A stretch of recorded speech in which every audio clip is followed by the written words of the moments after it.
छीने के हाथल छीन लेतिया दुनिया जहान से आगे सोना दुनिया जहान से छीने के हाथल छीन लेतिया दुनिया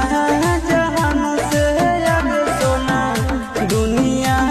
जहान से जोड़ी है बनावल भगवान के दुश्मन है इंसान के आगे सोना दुश्मन है इंसान के जोड़ी है बनावल भगवान के दुश्मन है इंसान के आगे सोना दुश्मन है इंसान के।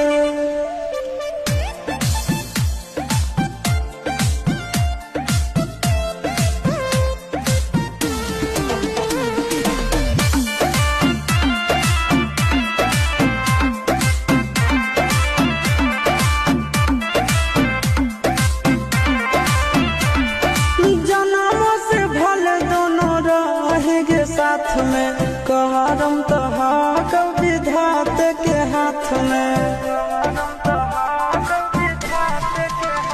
आगे जानो